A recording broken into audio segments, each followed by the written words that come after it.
don't even talk guns. I haven't publicly in a long time because of the fact, like, oh, Hollywood's gonna think I'm this and that. Like, but you know who I am. I'm a fucking special operations fucking Army Ranger. I'm a fucking former special operations fucking Border Patrol.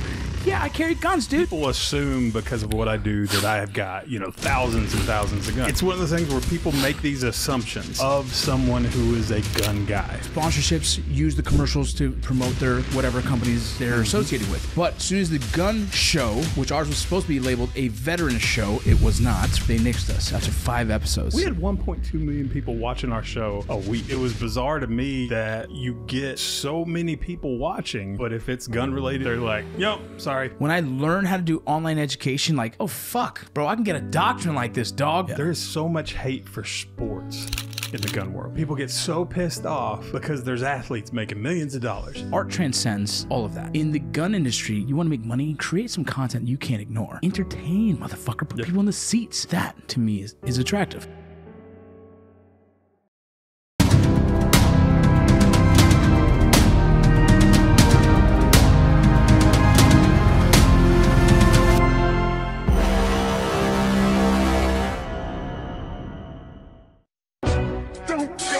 Welcome to the VinnyRoc Podcast. I took the blows and did it my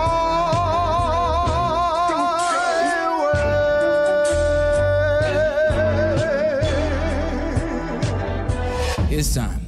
The VinnyRoc Podcast.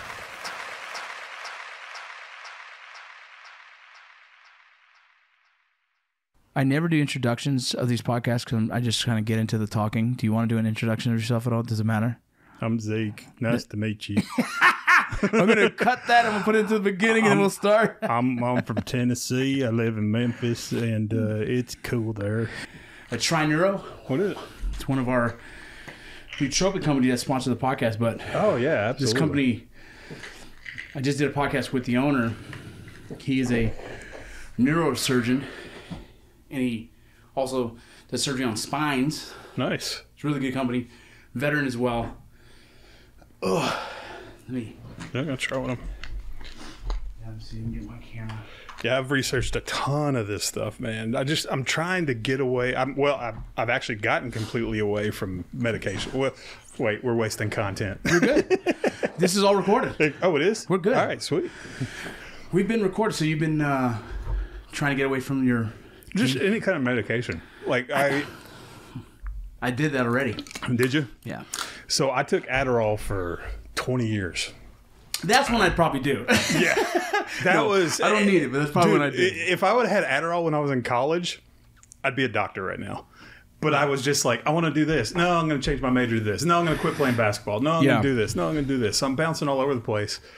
Well, after taking Adderall for 20 years, and I read you read it, and I get the generic, so it says amphetamines. Yes. And I'm like, I'm taking meth every day, pharmaceutical grade meth. And I'm like, how do I get away from it? Well, having the TV show, you see yourself on TV the first time, you're like, oh God, I got huge. And I started scrambling going, I've got to lose weight, because at the time we thought we were still going to get a season 2 out of it.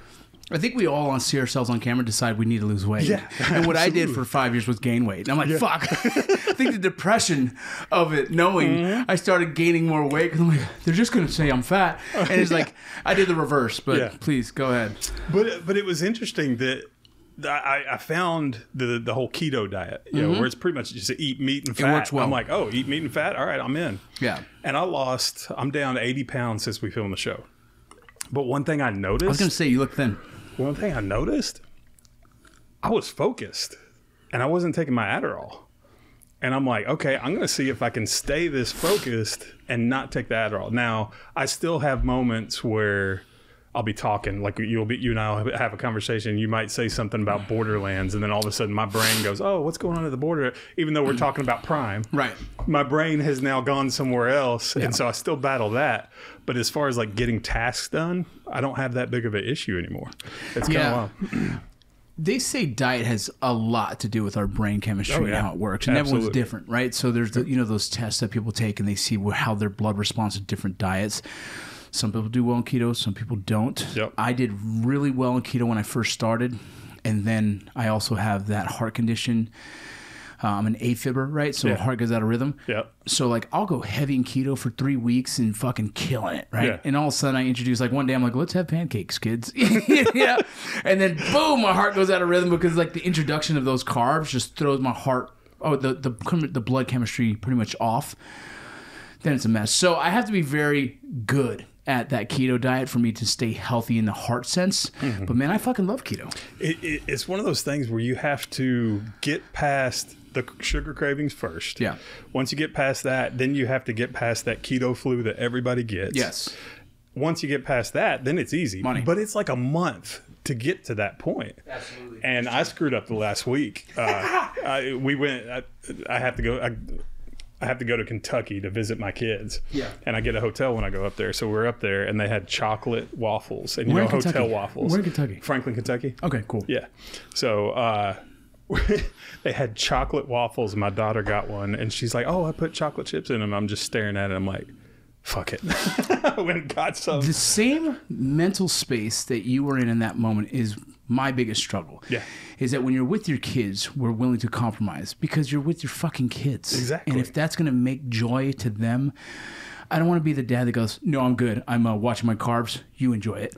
I just can't. There's guys that are good at that. And they do. They catch that. I know. My son will go like, why? You look fine. I'm like, well, it's a health thing. You know, Yeah. I know that if I go down that chocolate waffle rabbit hole, my cheat day turns into a cheat 3 weeks. I'm an addict. Yes, exactly. I'm an addict. Exactly. I can admit, my name is Vince Vargas. I'm an addict. I will eat the fuck out of food because that is my new vice. Yeah.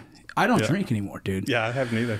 So, like, sugars, man, always sounds like a good time. When did you stop drinking? I'm curious because I'm talking about coming up on 5 years. Okay, so mine, it was COVID and it was accident. Yeah. You know, I quit drinking and I was going through a divorce at the time. Yeah. And a lot of people don't think about this because they go through something like that and they're like, I'm just going to get shit-faced every day. Yeah. But alcohol is a depressant. It is a central nervous system depressant. So you may feel great while you're buzzed, but the next day your depression is going to be lower than it was before you drank. And it just bottoms you out. So I was thinking, I'm like, I'm going through divorce. This COVID stuff's weird.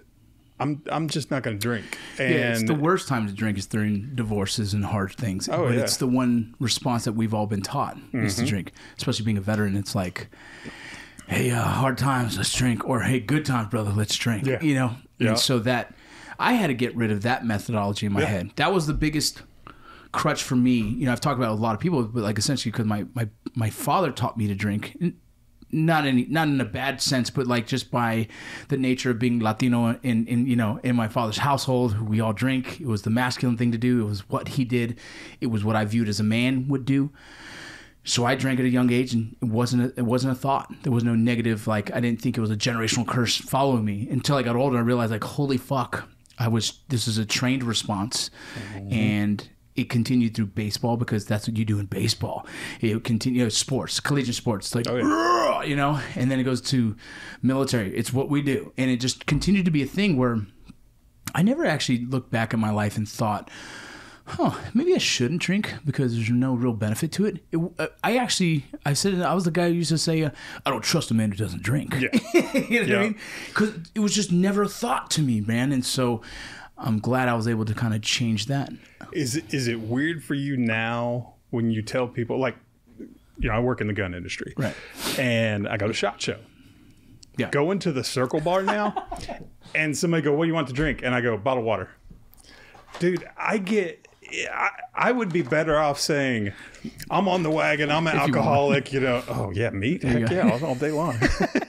But I'm an alcoholic, and that's why I quit. But if I just say I don't drink, no, bro. Oh my God, dude! It's like you're in for 30 minutes of conversation. You know how many fucking Rangers have said, "What kind of fucking Ranger are you, bro?" Yeah.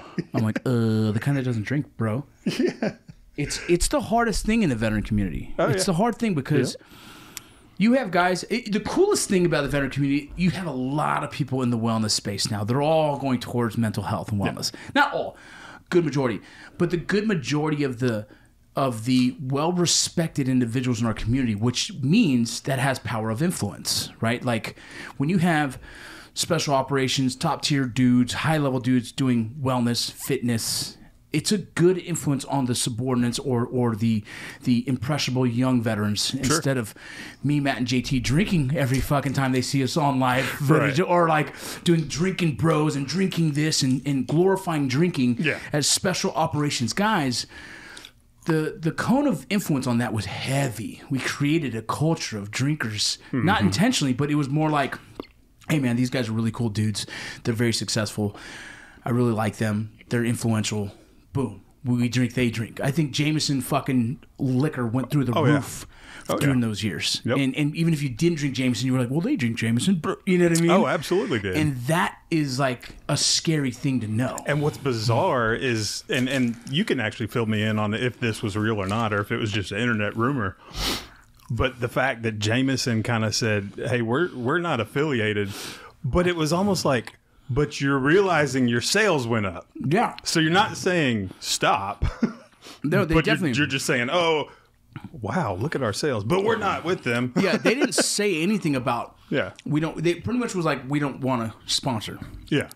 Oh, okay, so we can keep doing it. Sure. Then we're like, oh, but we've made enough money that we don't have to anymore, and we can do our own thing. Yeah. That's the birth of Ledsinger's Whiskey. Yeah.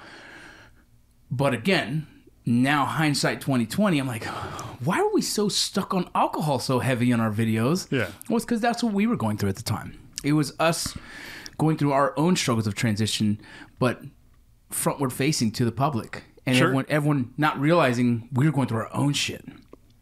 Kind of fucking crazy.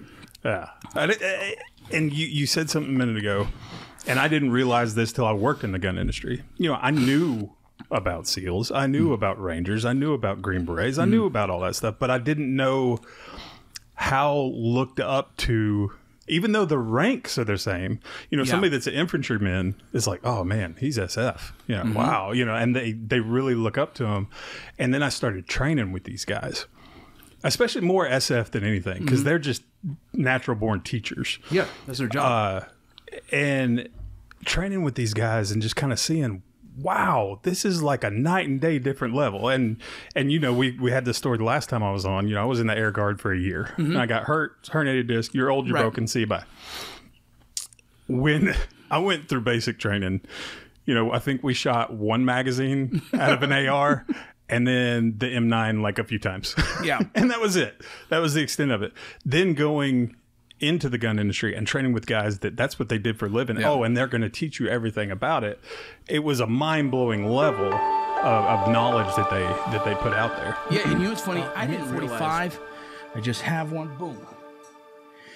Mid 45. This is your kratom. This is your. It's a derivative of a plant medicine. It is a form of. It's another form of. Let's see. It's a plant medicine that can help with different things. This one tends to focus more on the opiate receptors. You know, I would caution anyone who's interested in looking into this, ask your medical provider first whether it is safe for you. This is something that is kind of new to the scene in my world, and so I want you guys to go look into this. But if you're someone who struggles with addiction, someone who struggles with kind of trying to fill that void with the opiates, this is something that I know for a fact has helped hundreds of people, thousands of people, if not. But as well as there are some side effects that you got to know and you should understand. There's some things about this that I'm still trying to understand. What we're trying to do is get the owner, one of the owners on here to really deep dive and to explain this. If not, I have a couple of content creators I've reached out to who are going to come explain the properties of Mid 45, but as well as kratom and how it can help, how it could be a benefit to you. Like I said, ask with a medical provider first. Look into it, research, check it out. This is one of our sponsors. You guys can check the link on my bio. They put out there. Yeah, and you know what's funny? I didn't realize how proficient at guns I was because it was the only thing I knew was the way Ranger Battalion taught us. Yeah. We shot thousands and thousands and thousands of rounds. We did dry shooting, right? Just ready ups, just practicing the ready ups.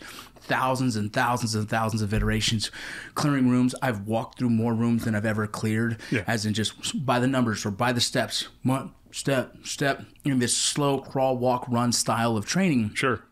Now I've incorporated in everything I do because I realized how it taught a nobody to be a somebody in that organization. And we were so proficient in what we did. I got out thinking like, yeah, we're pretty badass. But then when I went to go teach I'd be a drill sergeant and teach, I saw drill sergeants getting closer like, holy fuck, this guy teaches fucking CQB like a motherfucker. Yeah. You know what I mean? Because not only are you in Ranger Battalion, are you an infantry dude, if you're an infantry dude, a guy who has to learn this. Yeah. Within months, you turn around and teach it to the next group of new dudes. Yeah. So we are raised to be good leaders and good instructors by way of force. Hey, privates, go teach a class. Right. Go be proficient at your fucking job. Right. And then we go to drill. I went to Ranger School as an E3, and everyone thought I was an E6, E7.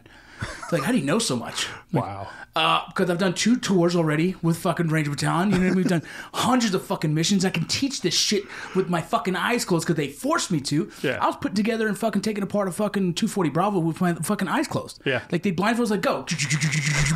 Functions check, we're good, boom. And everyone's like, what the fuck? So when I go to Ranger School, I'm like, how do you guys not do this? You know what I mean? Like you don't realize the level of training that some of these special operations. But then you do realize how many people look up to that. Yeah. Right? That's where you see it. Yeah. The gun industry. I just had a conversation. I did a podcast with Eli Cuevas. Yeah. They have the He was the one that was on your show with you, right? Okay, yeah. We actually talked about it. It was funny. Gotcha.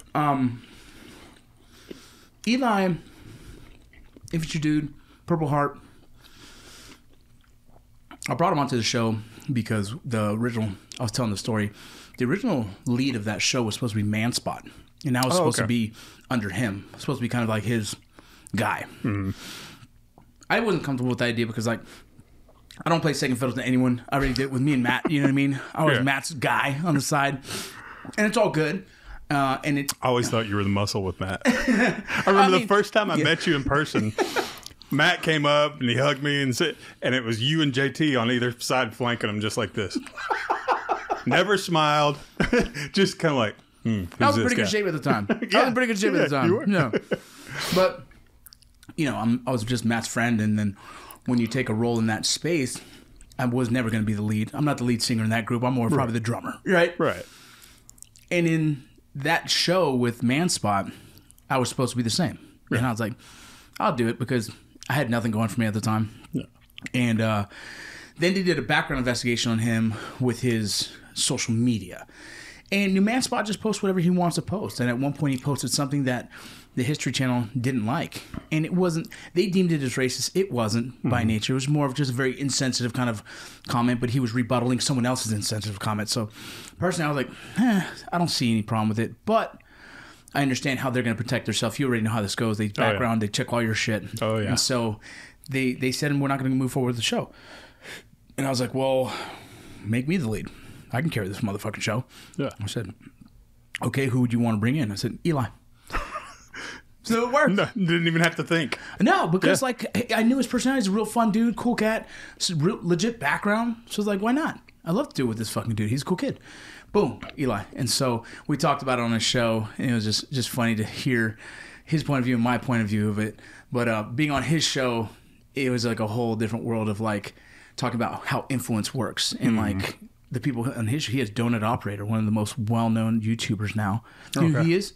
Donut Operator is a fucking former law enforcement officer that gets out and does streaming and kind of like, not podcasting, he is now with Unsubs, but he did essentially like reviewing law enforcement tactics and things. Okay. And like funny, you know, some of it's humor, some of it's serious. Yeah. And then he did streaming, and the motherfucker's massive. He's one of the biggest, he's like top 20 influencers on X. Oh, wow. Yeah, massive dude. Fucking millions of fucking... Donut Operator. Donut Operator. Okay, I'm going to check really it out. Cool dude. Yeah. Really cool dude. And then his they have another buddy too. I don't know, Herrera. Brandon Herrera. Yeah, so they're all on the same podcast together. I get that all the time. They're like, you're Brandon Herrera? I'm like, no. I'm like a foot taller than him. You're like two of them. I'm like, no. It's not. Like I had long hair first. Yeah, you're two of them put together. Yeah, exactly. Yeah, so it was a cool podcast. We talked about the show and we talked about other things, but yeah, it's always interesting to see. But the gun industry, to me, what I was saying on that show was those guys all have thousands of guns. Mm-hmm. I have 3. Yeah. And why is Doesn't make me different. Doesn't make me better. Nothing like that. But the point is, I've always had a lot of kids, so I don't want to have a lot of just guns. I can get a big ass safe, but for me, I don't collect guns like people do. I collect shoes, maybe, or cards. Baseball cards. The gun thing is a functional tool for me. I'm very proficient at it. I still train with it. And so I don't want to be proficient at 20 guns. I just want to really be good at 3. Yeah. You know what I mean? Yeah. A shotgun, a pistol, and a rifle. It's logical. So you collect things, but that's just not one of the things you collect. People assume because of what I do that I have got, thousands and thousands of guns. I've got a modest safe, and it's got a few in there. Yeah. I've got a few that are safe queens. I've got a few that are sentimental, and then I've got the ones that I carry and I hunt with. Yeah. That's it. Yeah, I'm about to get a Border Patrol one that's commemorative of the 100-year anniversary. Yeah. So that would be have sentimental value. Correct. Yeah, exactly. It's one of those things where people make these assumptions. Yeah. And this is kind of good segue into something I wanted to talk about too, is the assumptions of someone who is a gun guy, right? Mm-hmm. Immediately when we had that show, anybody in the Hollywood realm, all extreme right wing. Yeah. Wait. Because I'm pro-gun... Yeah, talk to me about the rest of my politics. Talk to me about other things. It's extremely unfortunate that that's a thing. It is, and then the shadow banning, and that's kind of what I wanted to bring up. I always thought, okay, you're just bitching because you're not getting any likes and follows. You're shadow banning doesn't exist. Right. We had 1.2 million people watching our show a week. Mm-hmm. You know how many followers I have? 3,000. For the listeners. What show are we talking about? Oh, I'm sorry. It's called Master of Arms. Master of Arms. And it was on Discovery Channel. We got one full season. He was competing with me. Yeah, we went head to head to the point where it was hilarious. My showrunner called me. He goes, "Did you watch your buddy's show?" I was like, "I'm going to. I've got it TiVo'd." Or I guess it's not TiVo anymore. I got it recorded. Yeah. And he goes, "Yeah, you need to watch the episode they had this week." I said, "Okay." I said, "Why do you sound so stern?" He goes, "Did you tell him what our episode was this week?" Oh, that's so funny. Yeah, because they did a Blunderbuss episode. And we did a Blunderbuss, the same week our Blunderbuss episode came out. And he was like, "Seriously, dude, did you tell him? Did they rearrange their schedule to get the Blunderbuss?" That's funny. I'm like, "No." I said, "I didn't tell him nothing." We recorded every single episode and then put them out whatever they thought was best. But we had to be very sensitive because of the gun situation, just like you. You at the same time, me and you were the same. Mm-hmm. We're going through a TV show with a network. You're in Discovery Channel, I'm in History Channel. Both of those networks are very sensitive to anything, whatever the climate is at the time, they're very sensitive to. And so during that time, we had 2 massive active shooters happen within a year. Yep. And that is what bombed both of us. Yep. Because... live television is paid for by sponsorships. Sponsorships use the commercials to promote their whatever companies they're associated with. Toyota, doesn't matter. But as soon as the gun show, which ours was supposed to be labeled a veteran show, a military show, it was not, right? Immediately, like, there's no way. Yeah. All right. And maybe if we were camis the whole time, it would have worked. But since it's considered a gun show, boom. They nixed us after 5 episodes. Yep. Did you get all 10 at least? We got the full season in. Fuck yeah, that's good. Yeah, and it was weird because that was my first foray. I did YouTube. I had a radio show. I've done podcasts. That was my first foray into one of the traditional media styles. Yeah, outside of radio, and it was bizarre to me that you get so many people watching, but if it's gun related and the political climate is what it is. They're like, "Yep, sorry." It's kind of like we were doing flintlock muzzleloaders. Yeah. Nobody's going to rob a bank with that, much less a mass shooting. Yeah, no. It's like, hang on, don't stop running, please. I'm reloading. Yeah, it's unrealistic. It's people have taken the gun. So you guys can see. Very excited about taking these. These are going to keep those for the studio. Either way, we're going to check these out right now. We don't have an official sponsor, but Prime sends us drinks. So while Prime is sending us these drinks, we'll show them some love. Either way. Trineuro, dude, is created by a brain doctor who legitimately is doing a lot of case studies right now. And I'm really excited about this product because if you're a veteran, if you're a law enforcement officer, if you're just someone who has had some potential traumatic brain injuries, if you're someone who's looking to kind of heal the brain, if you're someone who's just looking for something that's more than a nootropic, something that can kind of support brain health, well, then there you have it. And then the new supplement that I have right here, right, this spine one, to me, sounds awesome. I'm someone who's struggled with back issues for a long time. Come on, get off me. Either way, down the hatch.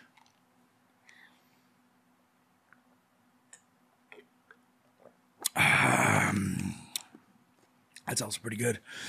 Either way, you guys go check out Trineuro Supplements. You can check them out on Instagram at Trineuro Supplements. TriNeuroSupplements.com.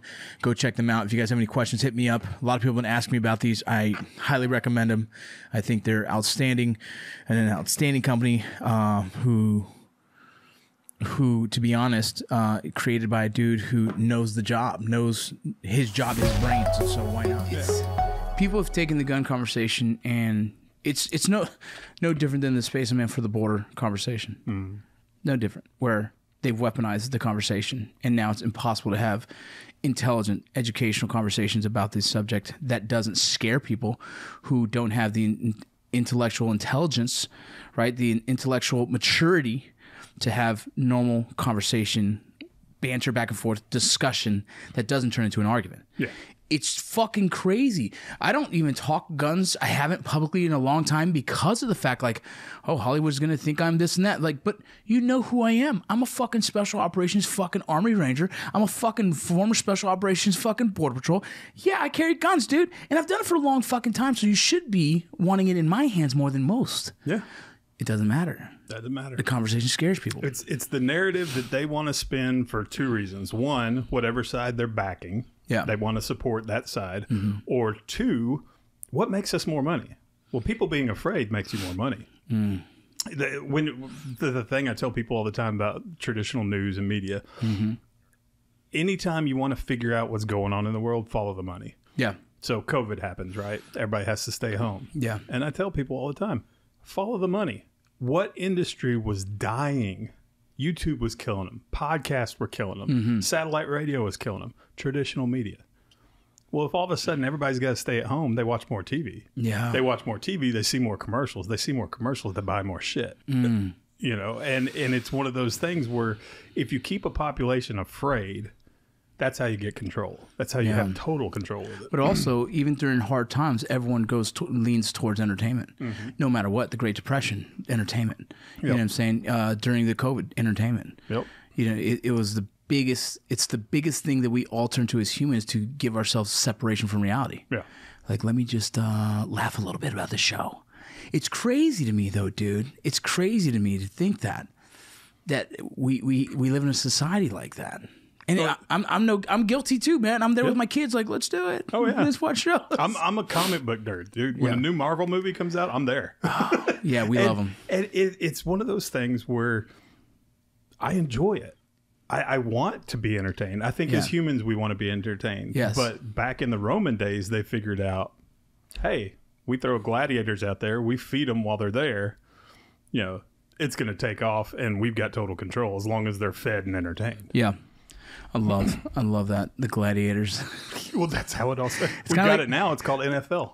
Dude, it's UFC. Yeah. It's UFC. Yeah, exactly. To me, I tell my wife, UFC is like gladiators because the fact is they don't get paid very well. Mm-hmm. Like boxers get paid stupid money. Yeah. UFC does not compare to what boxers do. Right. But UFC is more popular, right? It's more prevalent in all, from bigger age groups, everything. And these guys are killing themselves in the fucking ring, dog. And I'm like, for what? For fucking... And, you know, and like hope they could pay their fucking rent. Like, damn, bro, that's crazy. Now talking about boxing, and here's my ADD moment going off, dude. I hope that it's not fake. July 20th. Oh, it's gonna be bullshit. I just would love to see him get knocked out, but I know it's not going to happen. What Zeke is referencing is the Mike Tyson, Jake Paul. That'll be here in Arlington, which I might have to get some fucking tickets. It's in Arlington, dude. Oh, no. I might get tickets for it. That's awesome. Just because all my kids like it, you know what I mean? But I've stopped expecting the Jake Paul fights to be entertaining, and I'm more so now observing as an interested fan of boxing history. I'm like, I'm curious to see what pans out, because I think the kid's talented. Yeah, I think family's boxing. Yeah, right? my father's a well-known cut man. Okay, Yeah, gotcha. he's the cut man for Keith Thurman right now, currently, and a couple other boxers. But it's just my whole life have been around the boxing scene, so I love the history of it. But watching what he's done in boxing has been interesting. Again, if the root of it all is entertainment, so if the root of it is entertainment, he's entertaining. But there's also a legacy in boxing that is important, you know, and he doesn't have a legacy that's going to be remembered in boxing forever. Doesn't mean he can't. The motherfucker's actually pretty good. He gets better every boxing match. And so I would like to see him turn a corner at one point and just only face legitimate boxers. Right. But he's doing what Mayweather did for many years, is pick and choose the perfect fight that he knows he can win, and he builds it up and makes his money and goes home. And so very smart entertainer, yes. He's not a boxing legend by any means. I'd be interested to see if he, like I said, turns the corner and tries to. This fight that's going to be on the 20th, July you said, right? I think it's July. Yeah, 20th. something like that. June or July, one of those. I don't know what to expect from it. If it was me saying I hope Tyson knocks the dog shit out of this motherfucker and we all get to smile. But you know what I mean? It's like, I don't know. That's the only thing that makes me want to watch That's it. why everyone I buys. Yeah, that's why exactly. Howard Stern said it. Like, people tune in to listen because they want to hate me, and people tune in because they love me. It's no different than Mayweather. You buy the ticket to hopefully he fucking loses this time, and then he doesn't. It's the same as Mike McGregor. Yep. People are like, you either love or hate these fucking icons, the Diaz brothers. They're the same. You love or hate them, and you want to see them win or lose. We all buy the tickets. Yep. It's fucking the best version of entertainment, and if we're talking the foundation of that, then that's what it is. And that's where a lot of people in my industry, the gun industry, it's weird. It's very bizarre. Yeah. There is so much hate for sports in the gun world. Really? I don't get it. You know, sport balling. Oh, yeah, because we have an annual basketball game that we do now at SHOT Show. And I've played in all of them except for this last one. And it's so weird that when I tell people, hey, man, come watch this basketball game, it's fun. Oh, you and your sport balling. And I'm like, it's just like a comment. I'm like, did you say that because you got cut from the team in middle school? It's one of those things. Or because I learned a lot of discipline. I learned a lot of, if I do this comes to me because of it. You know, if I work hard at, this skill, all of a sudden I'm handling the ball better. I can dunk better, whatever, different things.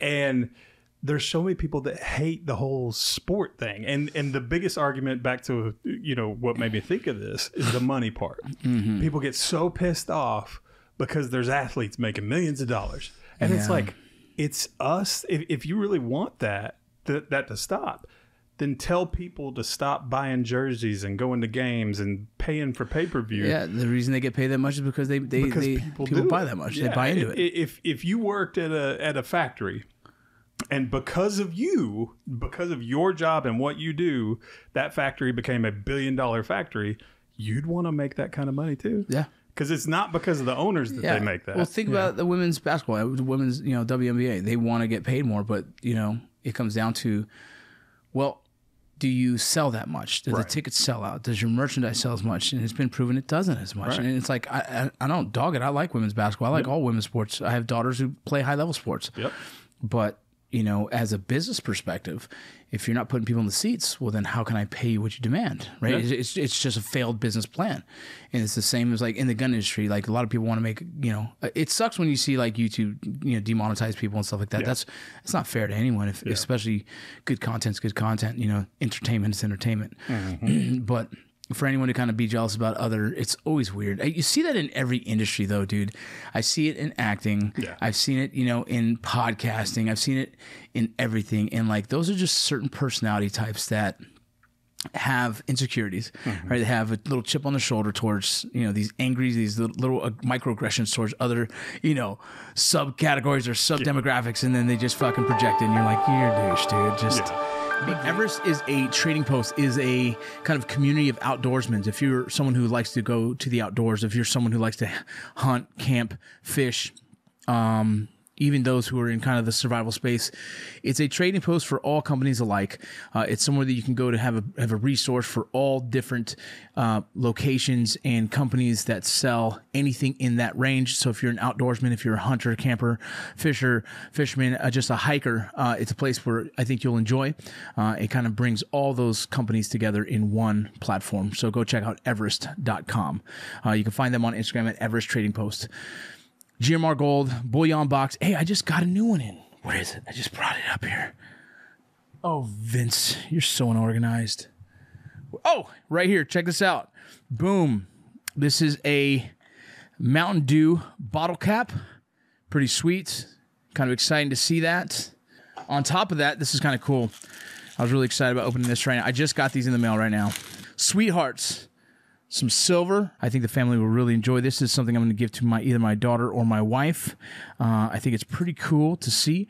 It says, my hero, bear hug, and soulmate. Actually, a great idea. Pretty badass. Pretty sweet. And then I got the box. I haven't opened it yet, so you guys will be the first one to join me as I crack this bad boy open. Where's my knife? Distinguished package. It comes with those two items right there. A few other little silver bars and gold bits.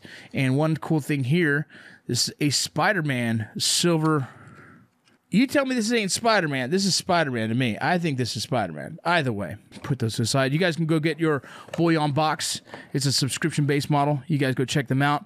Check out GMR Gold if you guys are just interested in buying, selling, or understanding the market, the value of gold and silver, precious metals. It's a trusted company. We really enjoy working with them. I've worked with them for many years, and so you guys can check them out. Yeah. Be great. I say this like in anything anyone does. Like, I'm attracted to, and I don't see it in a sexual tone. My wife is watching.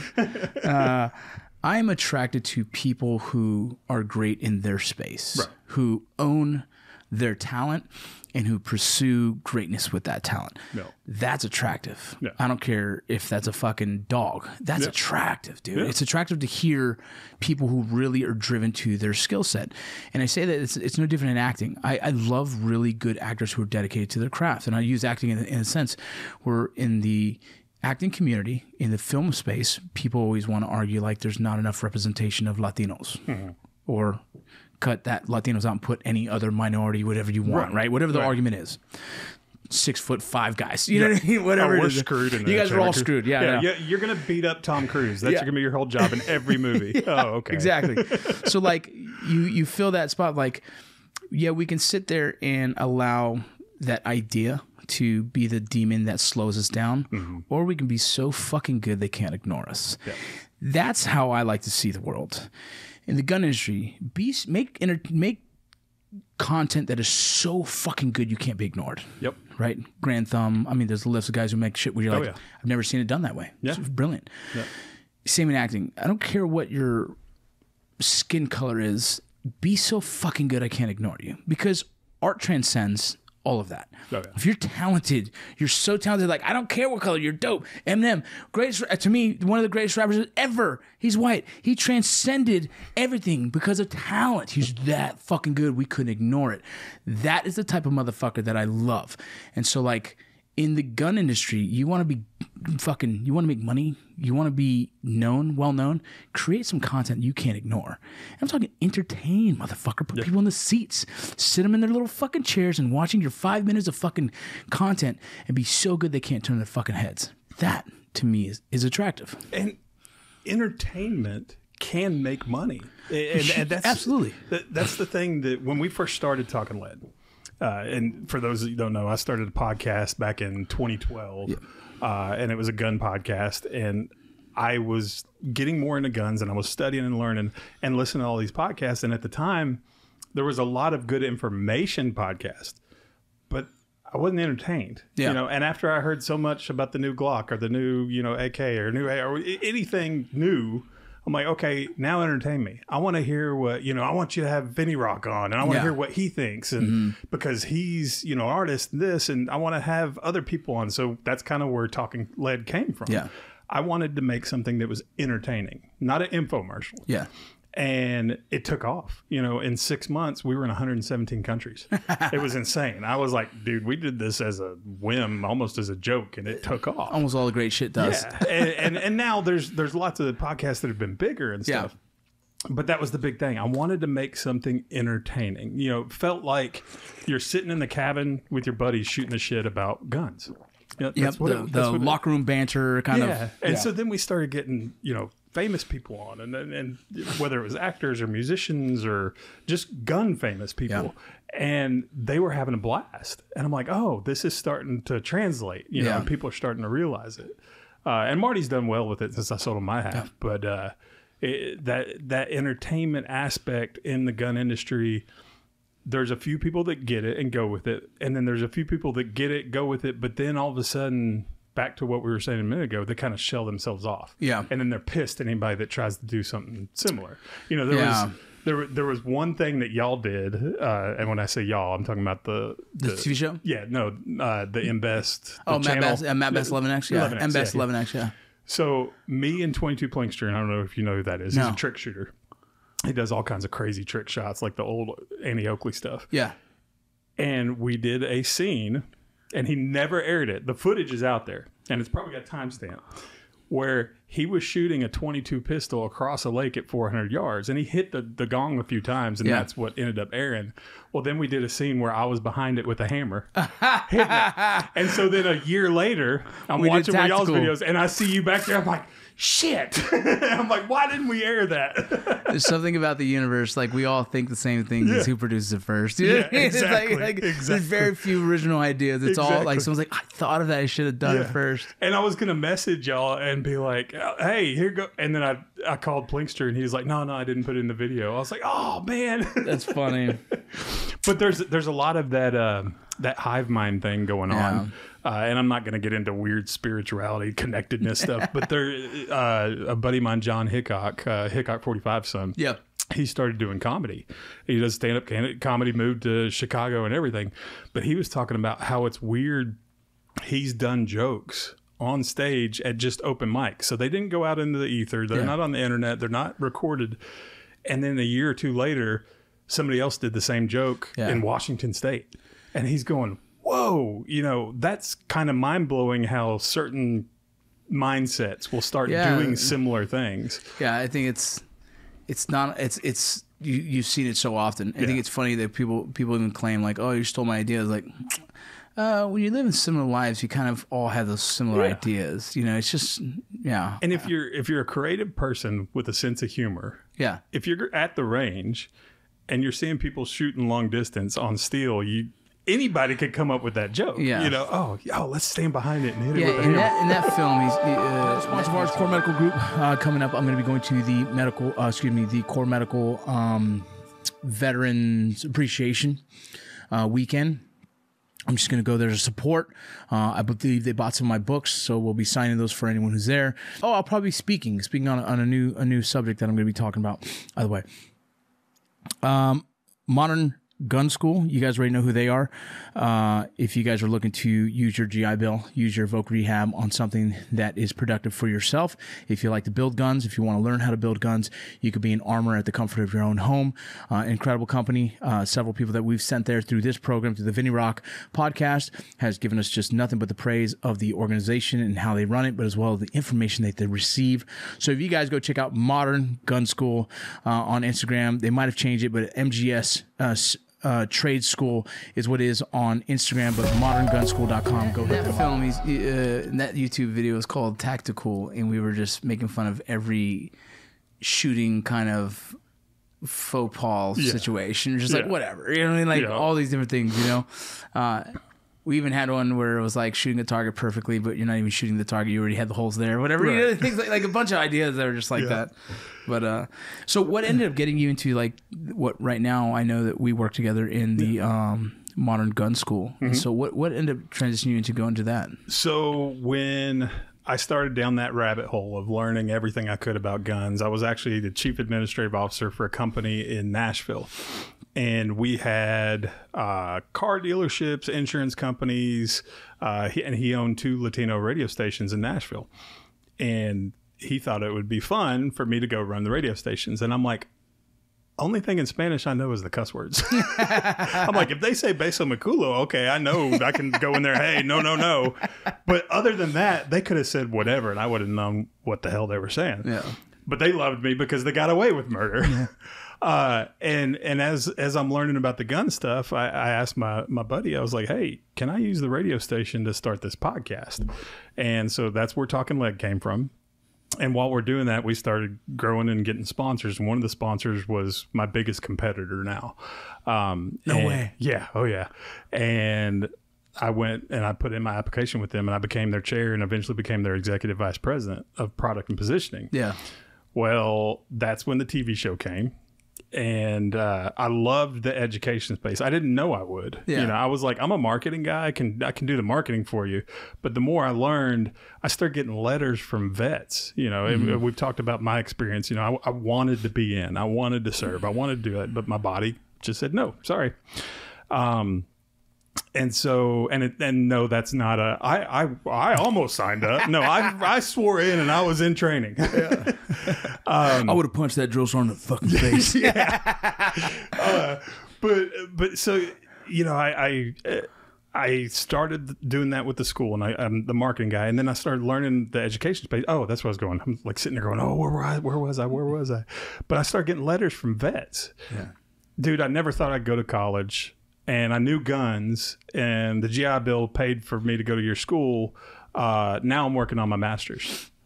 I'm like, oh, that's cool. Yeah. That, like you thought you were just going to be a dumb grunt your whole life that retired and worked in a factory. You're working on your master's because we had something that you knew you could go through and finish. And when you did that, it empowered you to go get your bachelor's. Absolutely. And now you're working on your master's. So that kind of really, caused the passion in me to swell up a lot more. So then did the TV show, left that school on terms. Yeah. I'll just say on terms. Left there, and then went in the motorcycle industry for a year. Did marketing in the motorcycle industry, stepped away, and some certain things happened around all that in the industry where I had an opportunity to go to MGS, Modern Gun School, and I have equity in it. So I wanted to make sure the things that I always wanted to do at the other place, I could do now. And I wanted to have that equity. So that's kind of how I parlayed into it after a year of stepping away and doing motorcycles. Yeah.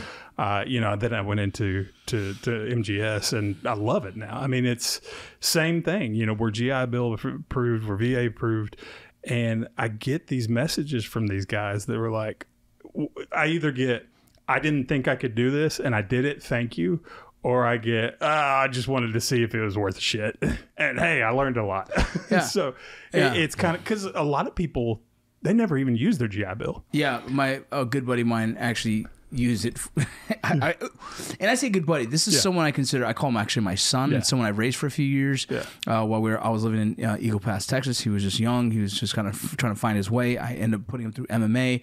We had 6 amateur fights together, 6-0. I put him into the pros. We did our thing. Eventually, he had his woman and kind of went his route. I went my route. Yeah. And he calls me Pops. I call him son. He joined the military. Nice. He did his 6 years, got out, went back to Eagle Pass, Texas. And he's just like, what is he going to do next? We heard the podcast. Boom. He signed up for. I had no idea. So now he's an armor down in Eagle Pass. Yes, dude. Oh, wow. He's from MGS. Yes, from MGS, awesome. Bro. That's why I was like, that's cool. Just why did you ever tell me this? He was, I don't know, Pop. I just got it done. I was like, fuck, bro. And I had no idea. Yeah. And my own, someone that I've mentored. Yeah. Just went through the program and everything. Now he's an armor down in Eagle Pass. That's awesome, man. Yeah. And I love hearing those stories. That's the stuff that just it attracts me to it. You know, to steal what you said, it attracts me to see making a difference. You know, the whole reason I did a TV show. People ask all the time, "Oh, you just wanted to be famous. You want to?" I don't give a shit about the fame. No. I got lucky. I'm one of those guys where if I go to a gun event, I might get recognized. Yeah. But I can still go to Walmart and nobody knows who the hell I am. Yeah. Outside of being a giant, nobody's going, "Oh, Bigfoot." Yeah, and I live in Memphis, and Steven Adams used to play for the Grizzlies, and he looks like me. And I used to get stopped in Kroger all the time. "Oh, are you Steven Adams?" "No, I'm not Steven Adams. He's 7 foot tall." And I had to realize, people that are 5'6" think I'm 7 foot tall. Yeah. But yeah, so I wanted the TV show to have a platform to make a difference. Yeah. That's the whole reason. Do I love entertainment? Do I love the potential for different things I could do in it? Yeah, because I enjoy it. You know, I've always wanted to be an actor. When I was a kid, I wanted to be an actor. Yeah.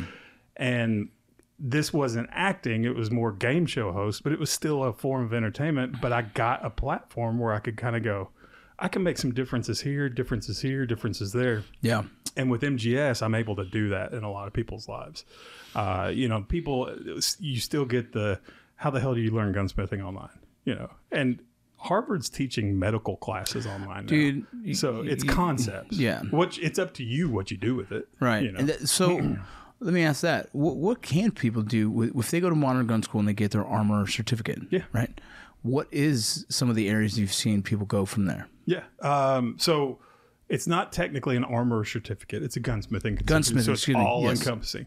Yeah, I didn't mean to correct you. No, you said it wrong. I'm out. My bad. We just lost a sponsor, Joe. No, it's a gunsmithing thing. So with the basic, what we say with that is kind of like let me dip my toes in the water. Yeah. I work in another industry and I kind of want to get a knowledge base to break into the gun industry, or maybe they work in the gun industry. They already know everything that we sell in advance and teach in advance. So they just want something to have a certificate behind their name, work in an industry. And then advanced is kind of like more of the career route. I want to be a gunsmith, go work for a shop or whatever. And then advanced 2 is the entrepreneurial side of that. Yeah. Because at the end of advanced 2, you get over $1,300 worth of tools. Nice. So you can start your own shop in your garage, get an FFL, go to some shop that doesn't have gunsmithing and say, hey, I have these tools. I have this knowledge base. I can repair guns and be an armor and do all these other things.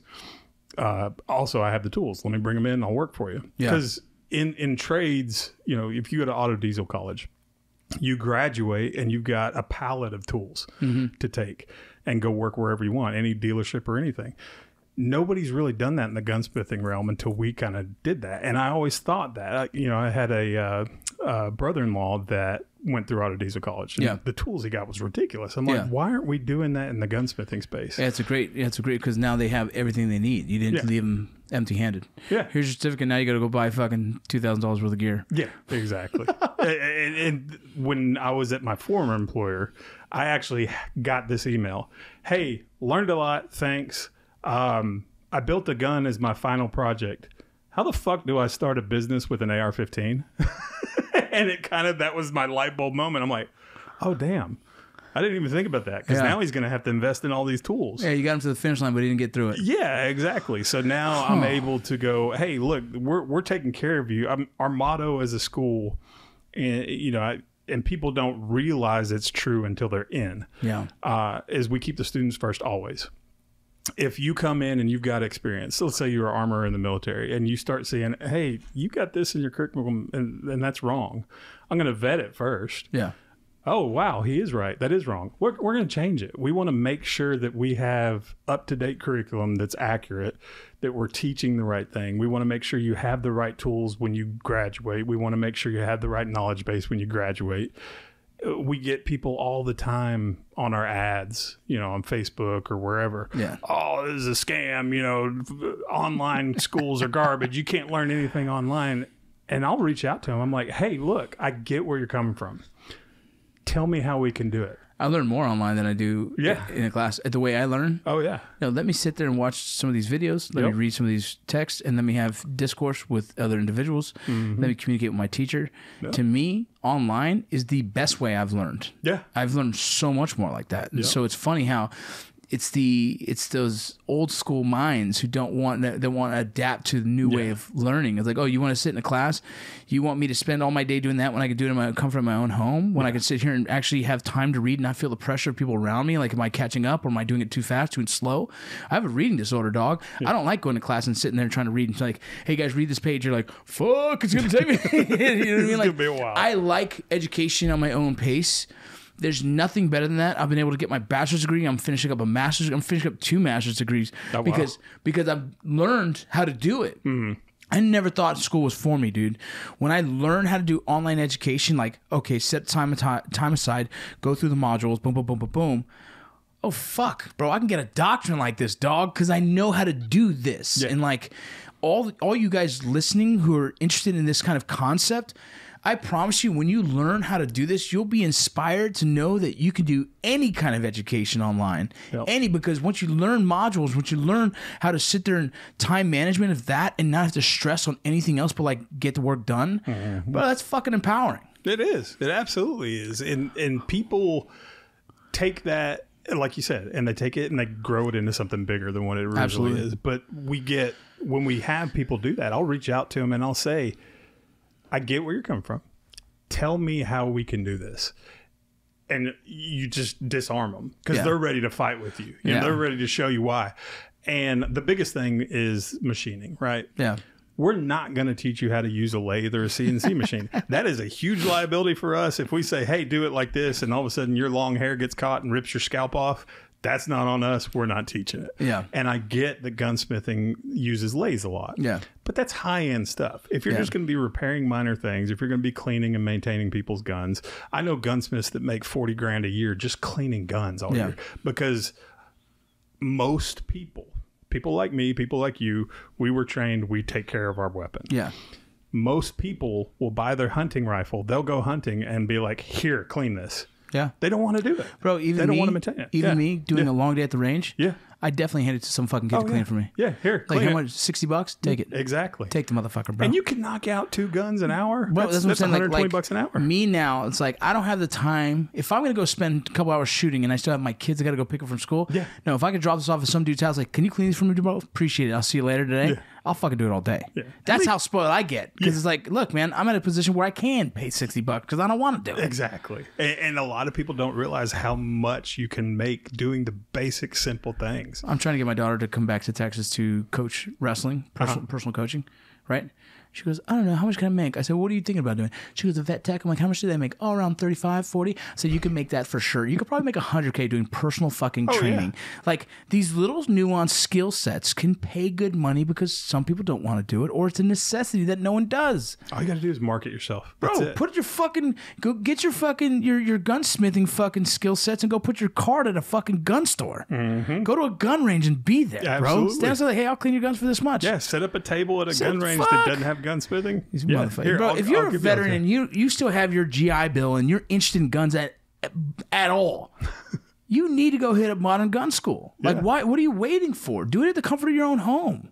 Learn a skill set just so you have it. Why not? But like, why let your freaking benefits just go to waste and die when you can actually do something with it? Yeah, it's empowering to get certificates like that. To see something through, it genuinely is empowering, and you'll never understand unless you do it. It's a whole different thing. And it doesn't have to be a degree. Like last year, I got a wild hair. You know, I've trained with so many different broad spectrum of people. Everything from spec ops to, you know, little Johnny who, you know, has a concealed carry course he teaches every week. You know, I've done all this training, and I get a lot of these questions about handling guns. Mm-hmm. And I'm like, well, we teach gunsmithing. I don't really feel comfortable giving. I know the answer, but I don't feel comfortable giving it. So last year I went and got my state license to be an instructor. Good. I got, 4 different instructor certificates last year.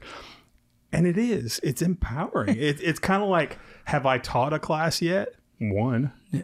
Doesn't matter. I got it now. And now I feel comfortable when somebody is like, hey, should I go appendix carry or 4 o'clock? And I'm like, well, it depends. And now I can answer it. Yeah, you're an expert you're an expert in that field. Right, exactly. I have this little letter behind my name that I can actually tell you and not feel like, is there a liability to this? Am I this? All these different things.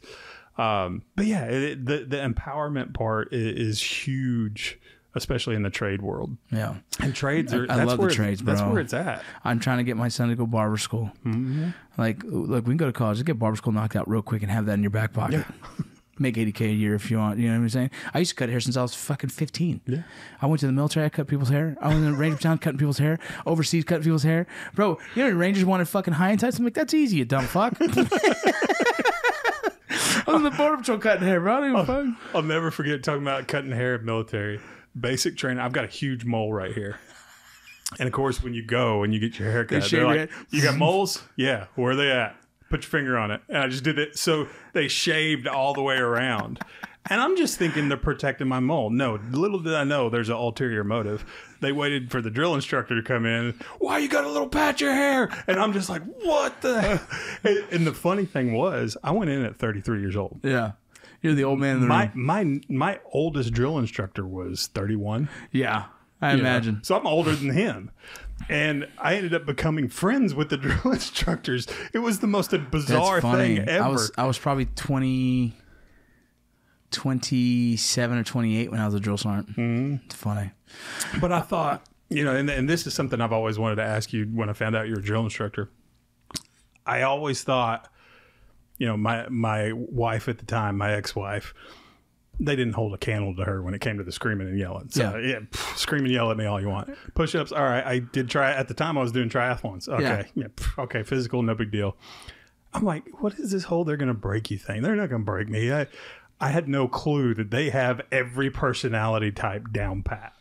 If it's physical, we'll get you with physical. If it's this, we'll get you with this. They got me with sleep deprivation. Yeah. I had EC duty 3 days in a row.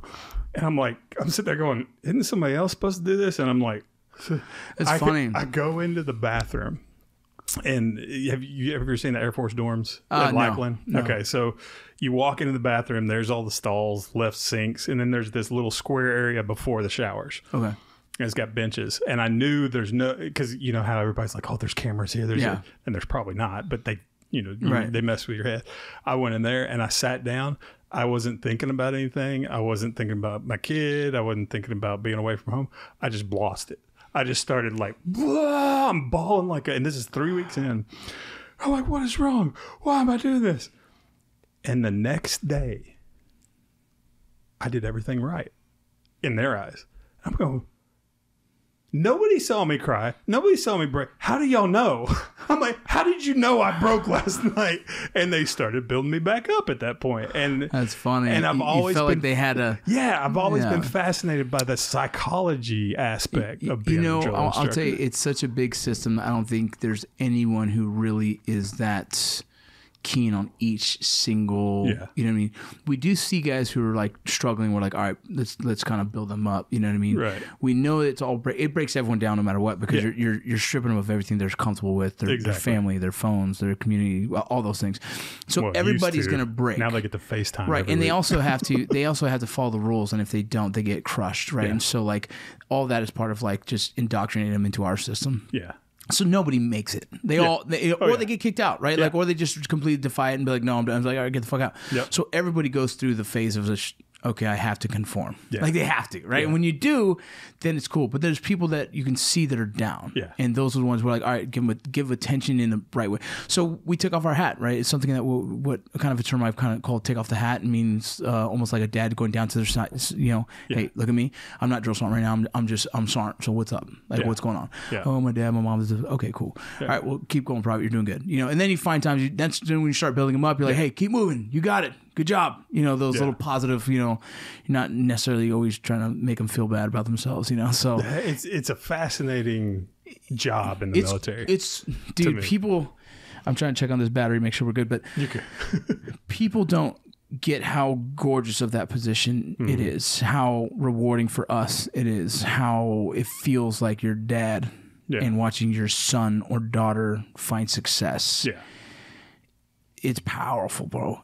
And most probably didn't have the experience where I was doing it during wartime, where people were going overseas within 30 days. Oh, wow. And we lost a dude. In my first little stint, we lost a dude from that platoon. I didn't know much because I showed up halfway through. But right when I heard, I was like, he was just fucking here. Yeah. He gets deployed within 30 days, an IED, boom. Sheesh. And so then you understand the gravity of what the job is, especially during wartime. So then it's like, well, give them everything you fucking got, dude. Because as a man of God, right, someone who has religion, like a faith, I'm like, I don't want God to be like, hey, bro, remember that time you showed up drunk? And, you know what I mean? It's like my head is now I start thinking like, am I doing right by morals and values of this job? Right. You know what I mean? And so then it carries a different weight to it, and you really want to give them everything, and it becomes a really beautiful fucking job, really beautiful. It was one of those things where watching that transpire and watching how they dealt with different personalities and different people. I come from a military family, all Air Force except for my dad's dad, who was Navy. Yeah. Now, I wouldn't be here right now if his ship wouldn't have broke down on the way to Pearl Harbor. Oh shit! Yeah, ship broke down. And then I come along, Dad comes along, then I come along. I'm like, whoa, wow, glad that shit broke down. I have a similar story. Yeah. And so we'll tell it. I want to hear that. The military family side, they always were like, you'll get there and you're going to hear people crying the first night. I'm like, really? No. And I'm laying in that bed in the dorm, and all of a sudden you're... And then it's like a symphony of 18-year-old kids just crying. And I'm smiling, and I feel sick and twisted. I'm like, oh, they were right. Yeah, there it is. Oh, I wonder who that is. Just hearing all that. But yeah, so your story like that. I did cry once because it was my daughter's 1-year birthday, and I just didn't get to see her. Yeah. And that was a bummer for me. I actually I said I was going to church, and I ran past church and snuck to AFES and called. And I couldn't get through, and that fucked me up. Oh, yeah, I bet. Because I was trying to be a good dad. Yeah. That's the only reason I joined, really, is trying to be a good dad. You know what I mean? So that was a bummer. But my grandfather was slotted to be, deployed to storm the beaches of Normandy, bro. Oh, wow. And he got sick. Oh, wow. And I don't know what kind of sickness it was, but it was so bad that they ended up kicking him out of the military. Wow. And, the dates are all lined up. My uncle, he's like, collect all of our data and all of our, and everything. He's like, dude, Grandpa was supposed to go. And I was like, what? Wow. And all the dates, yeah. So if he did, there would be no Vargas here. So yeah, fucking A. Well, bro, let's wrap this bad boy up. Well, I got to show support for you. Let's see. What do you got? I got the dude. Hey, for those of y'all that don't know, this is an old school shirt right there. It is. Well, it's funny because I was sitting there going, I'll wear an MGS shirt, but I wear an MGS shirt on every single podcast that I go on. Dude, that's and so I'm fun. like, you know what? I'm going to show support because I'm the type of guy. If I've got a friend and he's got any kind of product, don't give me free shit. Yeah, buy it. I'm going to buy it. Buy it. I'm going to support you. A good friend of mine, his handle is the Pew Pew Jew. And he's a Jewish guy, and he's in the gun community. And he's trying to, but it's odd because the Jewish community is very on the fence or even anti-gun. And he's like, why? What we've gone through, why would you be anti-gun? But anyways, he's doing great with it. But he came out with the shirt, and I like Edgar Allan Poe, and it was like an old American long rifle with a raven on it, and it says nevermore. Oh, that's talking cool. about tyranny and stuff like that. Dude, that's I'm fucking, like, that's a cool shirt. Brilliant shirt. So I sent him a text. I was like, dude, that shirt's badass. He goes, I'll send you one. I was like, no, don't send it to me. I'm going to buy it. Yeah. Same thing with his book. I bought your book, and I'm like, no, I'm going to buy your book. I'm going to buy his book. If we weren't friends, if we were just minor acquaintances and you're like, hey, I'll send you a book. I'm like, okay. No, I did say, I buy all my friends books. Books for me, I buy them. I'm like, dude, I know how hard it is to write a fucking book. I got you. And I try to promote them too, because I don't care. Even if I haven't read it yet, this is something I picked up. I'm going to be reading it soon. It's interesting hearing people that you consider friends. Hey man, let me take that course. All right, I can get you a discount. No, can you not hook me up? What? Story of my life, dog. I'm like, go hook you. I know, dude. Support me. I started veteran, and every veteran, is there a veteran discount? I was like, bro, everyone who's gonna buy these are veterans, dude. Yeah. So fuck it, I'll make it cheaper. I don't know, what do you want me to do? I'm trying to run a business here, trying to pay the bills, dog. Any shout outs you want to give? Just MGS. Modern Gun School. You guys know Modern Gun School has been a supporter of me for a long time. I stay loyal to them. I haven't had anyone else try and counter you guys because they know I won't. I love Modern Gun School, seriously. Yeah. Like I said, one of my own nugs that I mentored used it and is very successful with it. He's been able to pay bills and actually buy a house with it. That's awesome. So it's proven to work, and I'm very happy with you guys as a company to partner with. Yep. So thank you for everything, man. Thank you for the loyalty. Yeah, I appreciate you too, man. You were the first person that we reached out to sponsor. And it was, I'm not going to get too into the numbers here, but I was winging it when I first got on board. He's basically like, you're the chief marketing officer. Here's your budget. Go. I'm like, oh, okay. And we started sponsoring your show, and then we started sponsoring other people. And it was one of those things where I went back a couple of years later. I'm like, oh no, we need to be paying him more. I'm like, he's actually doing stuff and he can do more. And, seeing someone from the Matt Best days, you know, and kind of going the trajectory you've gone and the show. And I've watched the podcast. And I'm like, man, he's killing it with the podcast. Thank you. I'm like, we need to be on board with this because I like to see things 10 years down the road. You know, I saw when you were first doing this, when you just had the little like thing scrolling on the bottom and you were on Zooms and stuff before you had all the setup. Yeah. I'm like, this is going to be something good. You know, it's going to be something where you can make a difference, where you can have a platform to do some cool shit. And I'm like, I want to be a part of that. If we can do it for this amount and then go up a little bit and then go up a little bit, then, you know, when you're Joe Rogan level, which we always want to get to. We all want to get there. You know, then it's like, hey, we were there in the beginning, you know. No, you guys have been, man.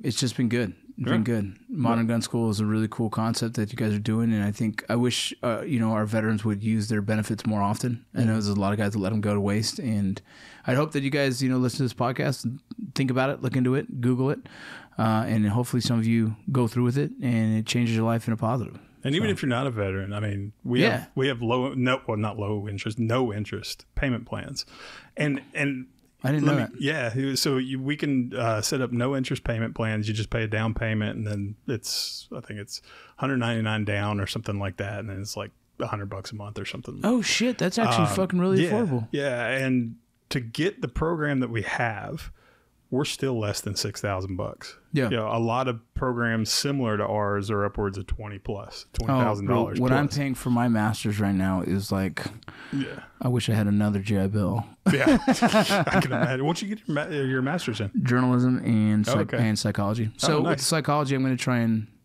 it's a psychology master's, but what I'm doing is it wasn't in clinical, so now I'm trying to bridge that to clinical as well, so I can do clinical psychology. Are you going to do a lot of the subconscious restructuring stuff? Yeah, Carl Monger is someone I work with, and so I'm trying to go under his wing and pretty much go the path he is. I want to get EMDR certified and everything else.